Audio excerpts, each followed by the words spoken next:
அன்போடு வாழ்த்துகிறோம். தாயின் மடியில் இருந்து கொண்டாட வேண்டிய இந்த விழா, நமக்கு தாயின் மடி என்பது நம்முடைய மைனர் செமினரி தான். காலையிலே ஆயரோடு ஒரு போட்டோ, அதன் பின் திருப்பலி, அதன் பின் பெரிய நல்ல உணவு, அதன் பிறகு கொண்டாட்டங்கள், மாலை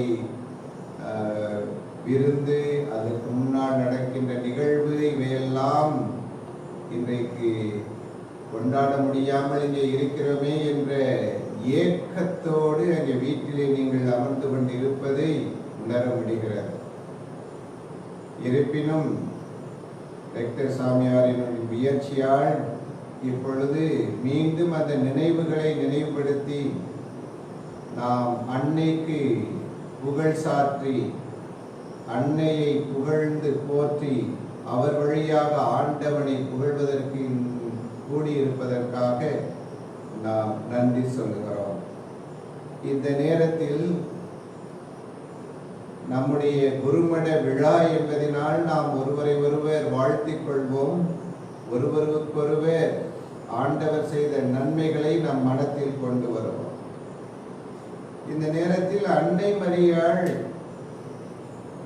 ஆண்டவனுடைய சலுகையையும் ஆண்டவனுடைய வரத்தையும் ஆண்டவர் நமக்கு செய்த நன்மைகளையும் தமக்கு செய்த நன்மைகளையும் நினைத்து போற்றுகின்ற இந்த நேரத்தில் இந்த விண்ணகத்திற்கு எடுத்துக்கொள்ளப்பட்டாள் என்ற செய்தியை சுருக்கமாக உங்களுக்கு சொல்லுகிறேன். திருத்தந்தையர்கள் இப்படி நம்பி இருக்கிறார்கள். அன்னை மரியாள் 60 ஆண்டுகள் இந்த உலகில் வாழ்ந்திருக்கிறார்.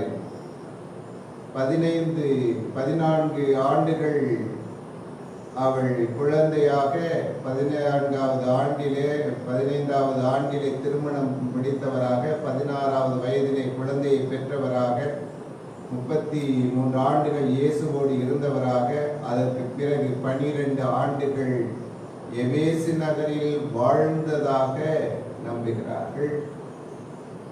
அன்னை மரியாள் எருசலேமிலும் வாழ்ந்ததாக நம்பப்படுகிறது, எபேசு நகரிலும் வாழ்ந்ததாக சொல்லப்படுகிறது. அன்னை மரியாள் எருசலேமிலே வாழ்ந்து தன் மகன் இந்த எருசலேமை சுற்றி சுற்றி வந்ததும் இந்த அவருடைய பாடுகளையும் நினைத்து வாழ்ந்ததாகவும், பிறகு ஜெத்செமனி தோட்டத்தில் அவர் அடக்கம் செய்யப்பட்டதாகவும், அவர் ஆண்டவர் இயேசு கிறிஸ்துவால் சமணசானவரின் வழியாக அன்னை மரியாளுக்கு சொல்லப்பட்டு அன்னை மரியாள் தான் இறக்கப் போகின்ற நேரத்தையும் நாளையும் தன்னோடு இருந்த சீடர்களுக்கு சொன்னதாகவும், அவர்கள் வந்து இருந்ததாகவும் ஒரு வரலாறு, ஒரு வாய்மொழி வரலாறு உண்டு.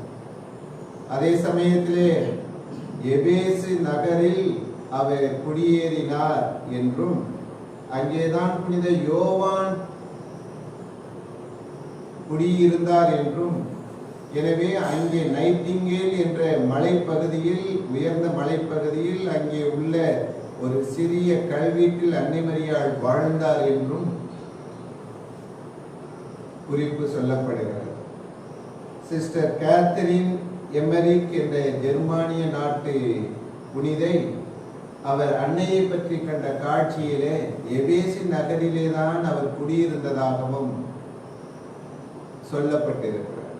எனவே திருத்தந்தையர்கள் எபேசு நகரிலே சென்று அந்த அன்னை இருந்த வீட்டில் எழுப்பப்பட்டிருக்கின்ற அந்த இடத்தில் திருப்பலி நிறைவேற்றினார்கள் என்றும், ஜான் பால் II, பெனடிக்ட் XVI இவர்கள் எல்லாம் அந்த இடத்திற்கு சென்றார்கள் என்றும், இந்த அன்னை மரியாள் இருந்த இடமே கிறிஸ்தவர்களும் முஸ்லிம்களும் ஒன்று சேர்ந்து ஜெபிக்கக்கூடிய இடமாக இருக்கிறது என்றும், அந்த இடத்தில் நிறைய புதுமைகள் இன்றும் நடந்து கொண்டிருக்கிறது என்றும், முக்கியமாக முடவர்கள் அங்கே போனால் அவ்வளவு அந்த அவர்கள் முடத்தோடு வருகின்ற பொழுது அந்த குச்சியெல்லாம் அவ்வளவு நிறைந்து கிடக்கிறதாம். நான் படிக்கிறதைத்தான் அந்த அளவிற்கு அந்த இடத்திலே புதுமைகள் நடக்கிறது என்றும் சொல்லப்படுகிறது. அன்னை மரியாள் விண்ணகத்திற்கு எடுத்துக் கொள்ளப்பட்ட இந்த நிகழ்வில் இந்த கடைசி நாட்களில், அவருடைய கடைசி நாட்களில் அவர் என்ன செய்தார்? அவர் இறந்த பின்பு அவர் உடலோடு எடுத்துக்கொள்ளப்பட்டார் என்று சொல்லப்படுகிறது. நம்முடைய விசுவாசம் என்ன? நம்முடைய விசுவாசம், ஒருவர் பாவம் இல்லாமல் வாழ்ந்தாள், நாம் இறக்கின்ற பொழுது பாவம் இல்லாமல் இருந்தால் நம்முடைய ஆன்மா மோட்சத்திற்கு செல்லுகிறது, நம்முடைய உடல் மண்ணுக்கு செல்லுகிறது. மீண்டும் நடுத்தீர்வையின் பொது தீர்வையின் பொழுது நம்முடைய உடல்கள் எல்லாம் உயிர் பெற்று நம்முடைய ஆன்மாவோடு வந்து சேரும் என்பதுதான் நம்முடைய நம்பிக்கை. ஆனால் இது அன்னை மரியாளுக்கு சற்று வித்தியாசமாக இருக்கிறது. ஏன் அன்னை மரியாளுக்கு இது வித்தியாசமாக இருக்கிறது என்றால், அன்னை மரியாள் இயேசுவை பெற்றெடுப்பதற்காக இறைவனால் ஜென்ம பாவம் இல்லாமல் அவள் உருவாக்கப்படுகிறாள். எனவேதான் அன்னை மரியாளை சொல்லியிருக்கிறார், நாமே அமலோத்பவம் என்று. எனவே பரிசுத்தமாய் அவர் உருவாக்கப்படுவதனால் அவர் பரிசுத்தமான உடலை அவர் பெற்றிருக்கிறார். பாவத்திலிருந்து அவர் இறைவனால் பாதுகாக்கப்பட்டிருக்கிறார். எனவே அவர் மீட்பரை பெறுவதற்காக இந்த நிலையில் இறைவனால் பாதுகாக்கப்பட்டவரை, இறைவன் மீண்டும் பாவம் இல்லாதவரை மரணம் கவ்வ முடியாது. பாவத்தின் சம்பளம் தான் மரணம். எனவே மரணம் பாவத்தின் விளைவாக மனிதனுக்கு கொடுக்கப்பட்டது. ஆதாம் ஏவாள் எந்த நிலையில் படைக்கப்பட்டார்களோ அதே நிலையில் அன்னை மரியாள் உருவாக்கப்பட்டார் என்பதுதான் அந்த அமல உற்பவத்தினுடைய நிகழ்வு. ஆனால் ஆதாம் ஏவாள் தங்களுடைய செய்கையினால் கடவுளுக்கு எதிராக எழுந்ததினால் அவர்கள் குற்றம் செய்து விட்டார்கள். எனவே அவர்கள் இறக்க நேர்ந்தது. ஆனால் அன்னை மரியாள் இயேசுவை பெற்றுக் கொடுத்த பிறகும் தன்னுடைய விருப்பத்தை கடவுளுடைய விருப்பமாக மாற்றி கடைசி வரை வாழ்ந்தார். இதைத்தான் தந்தை அவர்கள் இந்த முன்னுரையிலே சொன்னார்.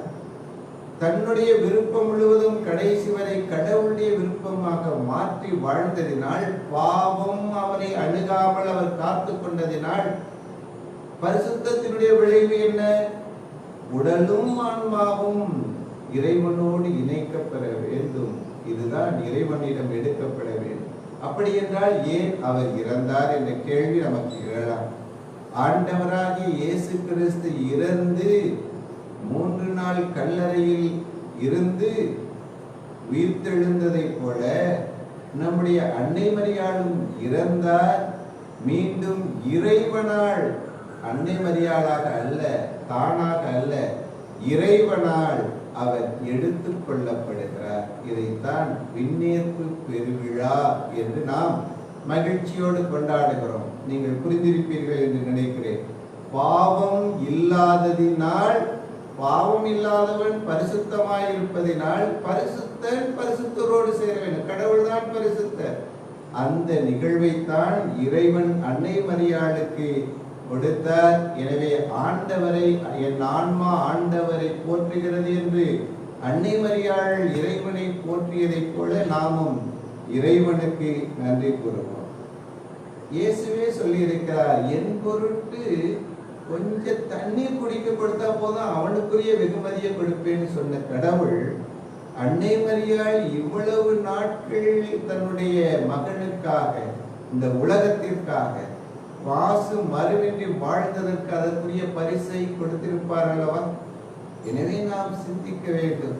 நம்முடைய பிரிவினை சகோதரர்கள் இப்படித்தான் அவர்கள் வேற்று திசையில் மனிதர்களை சிந்திக்க வைத்து அன்னை மரியாளை பற்றி நினைக்க விடாமல் செய்து விடுகிறார். இந்த இடத்தில் தான் நாம் தெளிவுபடுத்திக் கொள்ள வேண்டும். நாம் அன்னை மரியாளினுடைய அந்த மனப்பாங்கை பெற்றிருக்க வேண்டும். இதை இன்னும் நன்றாக புரிந்து கொள்வதற்கு ஆயர் ஃபுல்டன்ஸின் ரொம்ப சுருக்கமாக ஒரு கட்டுரையில் இப்படி எழுதுகிறார். அதை நான் சொல்லுகிறேன் இன்னும் நன்றாக புரிந்து கொள்வது. அன்னை மரியாளின் விண்ணப்பை ரெண்டே வார்த்தையில் அடக்கிவிடலாம். ஒன்று அன்பு, இன்னொன்று வாழ்க்கை. அன்பினுடைய உச்சக்கட்டம் எது என்றால், அன்பு செய்பவர்களுக்கு கடவுள் ஒரு எக்ஸ்ட்ரஸியை கொடுக்கிறார். அந்த எக்ஸ்ட்ரஸி, அதாவது பேர் ஆனந்தத்தை கொடுக்கிறார். இந்த உலகில் வாழ்கின்ற புனிதர்கள் அந்த பேரானந்தத்தை அடைகிறார். சில சமயங்களிலே அந்த பேரானந்தம் எப்படி இருக்கிறது என்றால், தன்னுடைய மனம் இந்த உடலை விட்டு வெளியே சென்று இறைவனோடு லயித்து நிற்கிறார். இதை புனிதர்கள் அனுபவித்திருக்கிறார்கள், அவருடைய வாழ்க்கையிலே நாம் படிக்கிறோம். சில சமயங்களிலே அந்த உடலும் சேர்ந்து அந்த இறைவனிலே தஞ்சம் கொள்கிறது, அடைக்கலம் கொள்கிறது, பேரானந்தம் அடைகிறது. அதனால்தான் சில நேரங்களிலே ஒரு சில புனிதர்கள் தங்களுடைய உடல் இருந்த இடத்திலிருந்து மேலே சென்று விடுகிறது, சற்று உயரத்தில் இருக்கிறது. அதான் பேரானந்தம். நம்முடைய புவியீர்ப்பு விசையிலே உடல் கீழே இழுக்கும், ஆனால் ஸ்பிரிச்சுவல் கிராவிடேஷனிலே நம்முடைய ஆன்மா மேலே இருக்கிறது. கடவுள் நம்மை அன்பு செய்கிறார், நாம் கடவுளை அன்பு செய்கிறோம். எனவே நாம் கடவுளை அன்பு செய்வதனால் நம்முடைய ஆன்மா மேலே போகிறது. கடவுள் நம்மை அன்பு செய்வதனால் கடவுள் நம்மை மேலிருந்து கீழிருந்து நம்மை மேலே இழுக்கிறார். எனவே நம்முடைய உடல் உயர்த்தப்படுகிறது. அப்படி என்றால் இந்த intensity of love of our mother, நம்முடைய அன்னையினுடைய ஆண்டவன் மீது வைத்திருக்கின்ற அளப்பரிய அன்பு அவரை விண்ணகத்திற்கு எடுத்து செல்வதிலே என்ன தடை இருக்கிறது என்ற கேள்வியை அவர் கேட்கிறார். எனவே அன்புக்குரிய சகோதரர்களே, இந்த நாளில் நாம் இறைவனை புகழ்வோம், இறைவனை போற்றுவோம்.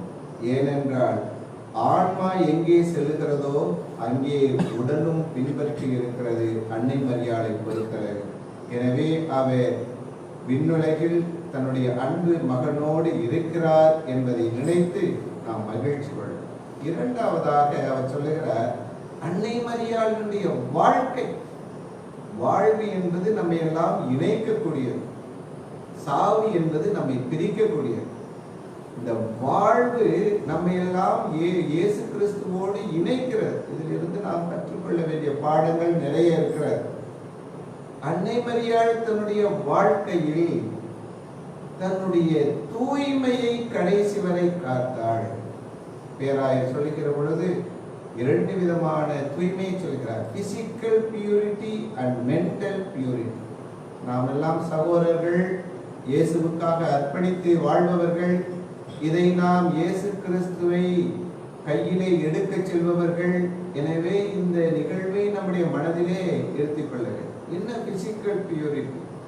அன்னை மரியாள் எந்தவித பாவமும் இல்லாமல் இறைவனால் பாதுகாக்கப்பட்டாள்.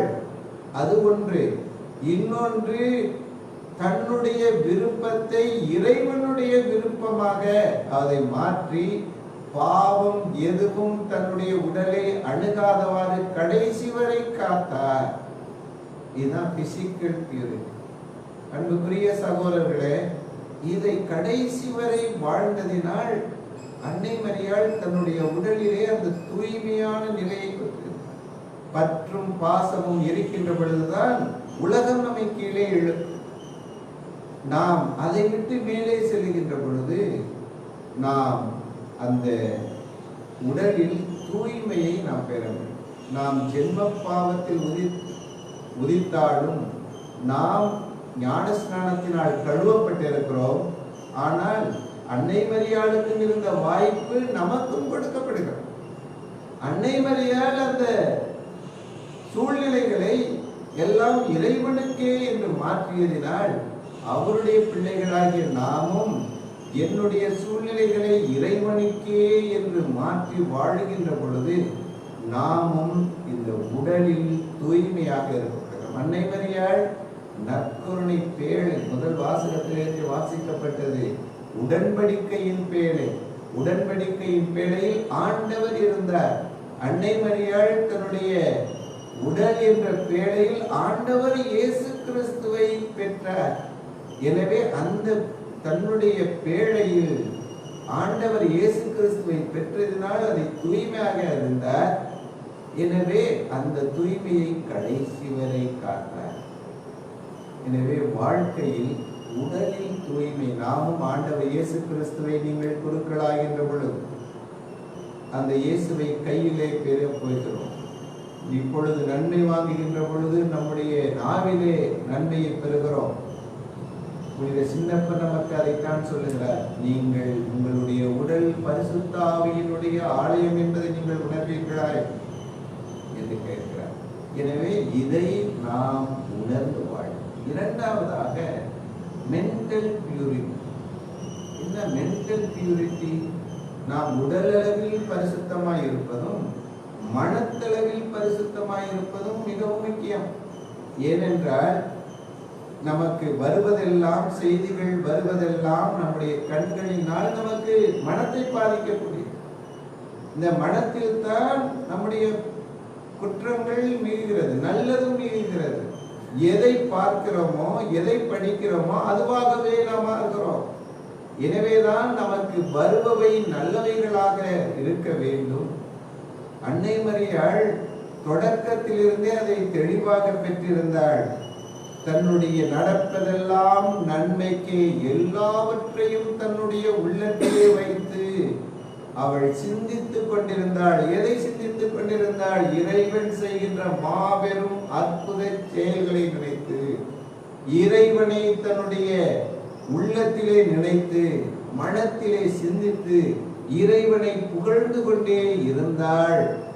எனவே நம்முடைய மனம், உள்ளம், சிந்தனை பரிசுத்தப்பட வேண்டும் என்றால் அவருடைய வார்த்தையை நினைத்து படித்து நாம் சிந்தித்துக் கொண்டே இருக்கின்ற பொழுது நாம் பரிசுத்தவராக மாறுகிறோம். எனவேதான் நம்முடைய திருத்தந்தை சொல்கிறார், என்ன சொல்ற, எங்க போனாலும் பைபிளை கையில வச்சுக்கப்பா, ஒரு சின்ன பைபிளை வச்சுக்க, சின்ன நியூ டெஸ்டமெண்ட் வச்சுக்க, எங்க போனாலும் அதை வாசி, 2 வார்த்தையை வாசித்து அதை வச்சு தியானிச்சு என்று நமக்கு அறிவுரை சொல்கிறார். எனவே நம்முடைய மனம் அங்கே பரிசுத்தமாகுவதற்கு அன்னை மரியாள் நமக்கு துணை செய்கிறார். சிந்தித்தார், அதை ஆண்டவனுடைய பாடுகளை சிந்தித்தார். எனவே அவருடைய வாழ்வு மிகவும் பரிசுத்தமாய் இருந்தது, உள்ளமும் உடலும் பரிசுத்தம். எனவே இந்த நிலையை நாம் அப்படி வாழுகின்ற பொழுது கடவுளுக்கு தன்னையே அடிமையாக கொடுக்கிறார். இதோ ஆண்டவருடைய அடிமை. இன்னைக்கு விடுதலை நாளை கொண்டாடுகிறோம். அன்னை மரியாள் விண்ணகத்தில், மன்னகத்திலிருந்து விண்ணகத்திற்கு விடுதலையான நாளை கொண்டாடுகிறோம். ஒரு அடிமை என்று சொன்னவர் எப்படி விடுதலை பெற முடியும் என்றால், யார் யாரெல்லாம் ஆண்டவனுக்கு அடிமை என்று சொல்லுகிறார்களோ அவர்கள் இந்த உலகத்தினுடைய அனைத்து நிகழ்வுகளிலிருந்தும் அவர்கள் விடுதலை பெற்றவர்களாக, சுதந்திர மனிதர்களாகவே வாழ முடியும். இதை நாம் உணர்வோம்.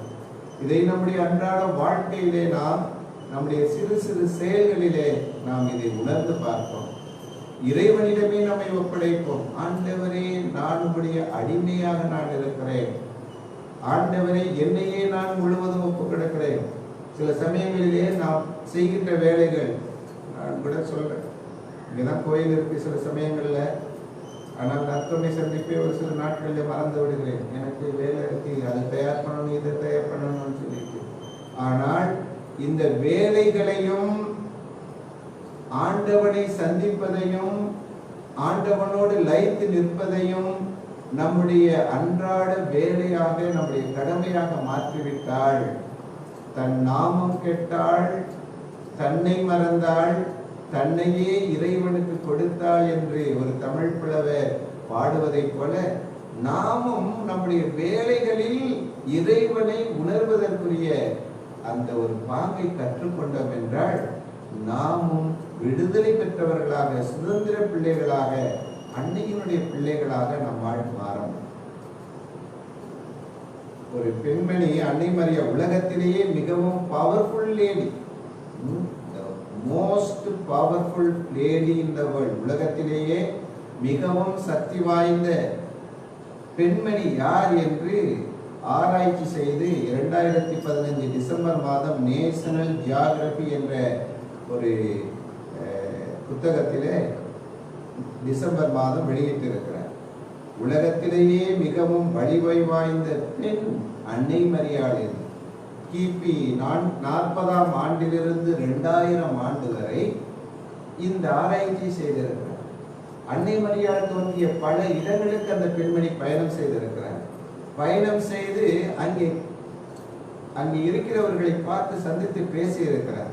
அப்படி பேசியதிலே 3 கருத்தை சொல்லுது. இதை மட்டும் மனசுல வச்சுக்கணும். என்ன சொன்னா, she is the universal symbol of maternal love, self-sacrifice and service.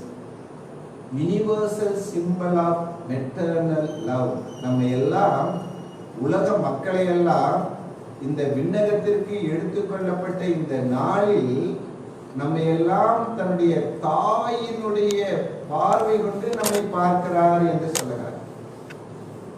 அப்படின்னா நம்மை அந்த தாயினுடைய பாசத்தினால் நம்மை அரவணைத்துக் கொள்கிறார். காணாவூர் திருமணத்தில் கேட்காமலேயே எப்படி மருத்துவனிடம் தன்னுடைய குழந்தையை அழைத்து செல்ல வேண்டும் என்று தாய் உணர்வதை போல காணாவூர் திருமணத்தில் மீட்பரிடம் அவர்களை அழைத்து செல்ல வேண்டும் என்று அந்த தாய் நினைத்ததினால் அவர் சொல்லுவதையெல்லாம் செய்யுங்கள் என்று சொல்லி அவர்களுக்கு மீட்பரை சுட்டி காட்டினார். இதுதான் அவர் செய்த. இன்றைக்கும் அந்த தன்னுடைய தாயினுடைய தன்மையை பல்வேறு புதுமைகளின் வழியாக மக்களுக்கு உதவி செய்வதன் வழியாக இதை செய்து கொண்டே வருகிறார்.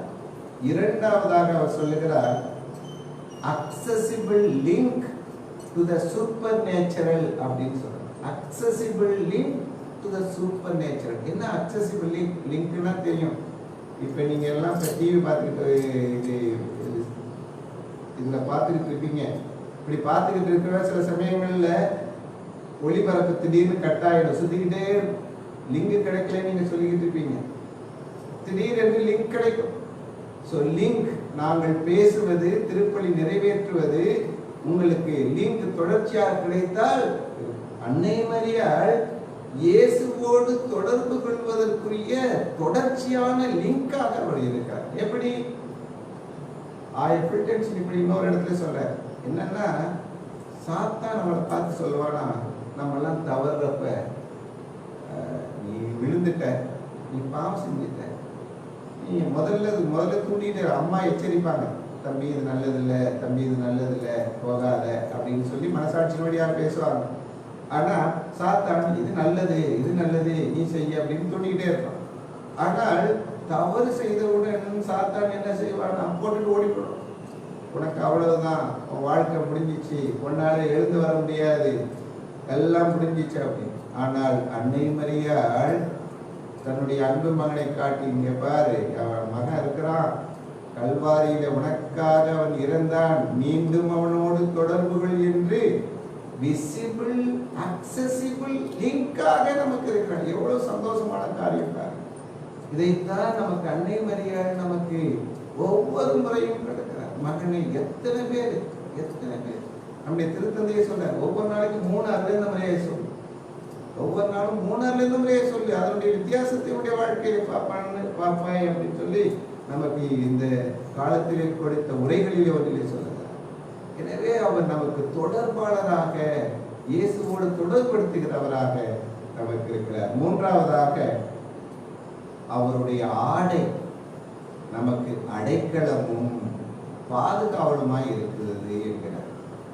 3 காரணம். 1 universal motherhood of self sacrifice, 2 visible accessible link, 3வது அவருடைய ஆடையின் கீழ் நாம் அடைக்கலம் புகுந்தால் நமக்கு பாதுகாப்பு கிடைக்கும். இதைத்தான் இன்றைக்கு உலக மக்கள் அனைவரும் அவருடைய ஆலயத்தை தேடி ஓடுகிறார்கள், நாடுகிறார்கள். அம்மா என்று சொல்லுகிறார்கள், மரியே என்று சொல்லுகிறார்கள். நான் ஒரு டாக் கேட்டேன், அதாவது பேப்பல், அதாவது வத்திக்கான்ல அதாவது எல்லாரும் பேய் ஓட்ட முடியாது, அதுக்கு உத்தரவு இப்போ இங்கே நம்ம லைஃப்ல யார் எக்ஸாசிசம், அதாவது பேய் ஓட்டணும்னா பிஷப் பர்மிஷன் வாங்கணும். அது மாதிரி பேப்பல் பர்மிஷனோட எக்ஸாசிஸ்ட் ஒருவர் இருக்கார். அவருடைய பேரை மறந்துட்டேன். அவர் என்ன சொல்றாருன்னா, அருள்நிறைந்த மரியே வாழ்கன்னு சொன்னா நமக்கு அதனுடைய பலன் தெரியவில்லை, பேய்க்கு அதனுடைய வழிக்கு தெரிகிறது. அது அருள்நிறைந்த மரியன்னு சொன்னா தலத்தெறிக்க ஓடுது அப்படின்னு அவர் ஏன்னா அவர் அந்த பணியில இருப்பதினால் அதனுடைய மகத்துவத்தை சொல்லுகிறார். அப்ப பாருங்கள், இன்றைக்கு அன்னையை புகழ்வோம், அன்னையை புகழ்ந்து பாடுவோம், அன்னையின் வழியாக ஆண்டவனை நாம் தொடர்பிலே இருந்து கொண்டே இருப்போம் என்று இந்த நேரத்திலே மீண்டும் நம்முடைய வாழ்க்கையில் நாம் குருவாக இருக்கிறோம். நம்முடைய குடும்பங்களை ஆண்டவரிடம் கொண்டு வருவோம், நம்முடைய குடும்பங்களுக்காக ஜெபிப்போம். குடும்பங்களிலே நீங்கள் இருக்கிறீர்கள், நான் முன்னாடி உள்ள தியானத்திலே உங்களுக்கு சொன்னேன், குடும்பத்திலே ஜெபமாலை சொல்லுவதற்கு ஏற்பாடு செய்யும். அதை செய்ய சொல்லுங்கள். அன்னை மரியாளின் மகத்துவத்தை காணும். இந்த நாடு இன்றைக்கு தன்னுடைய சுதந்திர தின விழாவை மகிழ்ச்சியோடு கொண்டாடுகிறது. ஆனால் 1913 16 வரை தன்னுடைய கவிதையை எழுதிய ரவீந்திரநாத் தாகூர் இந்த கவிதையை எழுதுறார். Into the heaven of freedom, my Lord, let my country awake அப்படின்னு சொல்லி அன்னைக்கு பாடினார். அன்னைக்கு பாடுற சூழ்நிலை எப்படி இருந்ததோ இதுல வளர்ச்சி இருந்திருக்கலாம், இன்னைக்கு வளர்ச்சி நிறைய இருக்கிறது. அன்னைக்கு அவர் பாடிய சூழ்நிலை அப்படியே இன்றைக்கும் இருக்கிறது. அவர் என்ன பாடின வார்த்தைகளை நான் உங்களுக்கு சொல்லுகிறேன். பயமில்லாத மனம் எங்கிருக்கிறதோ, தலை நிமிர்ந்து எங்கே நான் நிற்க முடியுமோ, அறிவு சுதந்திரம் எங்குள்ளதோ, சிறு சிறு துண்டுகளாக மனிதன் பிரிக்கப்படாமல் இருக்கிறானோ, பழமையான பழக்க வழக்கங்கள் என்னும் பாலைவனம் அறிவு என்னும் தெளிவான நீரோடையை அழித்து விடாமல் இருக்க வேண்டும். அந்த இடம் வேண்டும். உம்மால் அகன்ற பரந்த மனப்பாங்கினை கொள்ளுவதற்குரிய இடம் விண்ணகம். அதுதான் விண்ணகம். இப்ப சொன்னதெல்லாம் இருக்குன்னா அது விண்ணகம். அந்த விண்ணகத்தின் விடுதலையை எங்கள் நாட்டுக்கு தாரும் என்று அந்த தாகூர் ஜெபித்தார். அன்புக்குரிய சகோதரர்களே, நம்முடைய நாட்டினுடைய சூழ்நிலை நினைத்து பார்ப்போம். பயம் இல்லாமல் இருக்க முடிகிறதா? எல்லாம் இன்னைக்கு மதத்தின் பெயரால், ஜாதியின் பெயரால் நம்ம எல்லாம் எவ்வளவு தூரம் பிரித்து வைக்கப்பட்டிருக்கிறோம். அல்லது தங்களுடைய இதுதான் உண்மையானது என்று சொல்லி தீர்த்துக் கொண்டிருக்கின்ற அரசியல் கட்சிகள், பிரிவினைவாதங்கள், அதே சமயத்தில் மூட நம்பிக்கைகள் மலிந்து மக்களை அடிமைகளாக வைத்திருக்கின்ற இந்த நிலை. எனவே இந்த நிலையெல்லாம் மாறி இந்த ஹெவன் ஆஃப் ஃப்ரீடம், என்னுடைய நாடு விழித்தெழ வேண்டும் என்று தாகூர் வேண்டியதை போல நாமும் நம்முடைய நாட்டிற்காக ஜெபிப்போம். ஆண்டவர் இயேசு கிறிஸ்து அவருடைய விடுதலை கொடுக்கும் ஆவியை நம் நாட்டிற்கு அளிக்கவும், நம்முடைய நாட்டிற்காக அன்னை பரிந்து பேசி ஆண்டவனின் நற்செய்தி எப்பொழுது பரவுகிறதோ, எங்கு பரவுகிறதோ அங்கேதான் விடுதலை உண்டு என்பதை உணரக்கூடியவர்களாக இந்த மாநில மக்கள், இந்த நாட்டினுடைய மக்கள் உணரவும், அதற்காக அன்னை மரியாளுடைய தொடர்ந்த பரிந்துரையை நாமும் அவரிடம் தொடர்ந்து கேட்டுக்கொண்டே இருப்போம். அன்னை மரியாள் நம்மை ஆசீர்வதிப்பார்.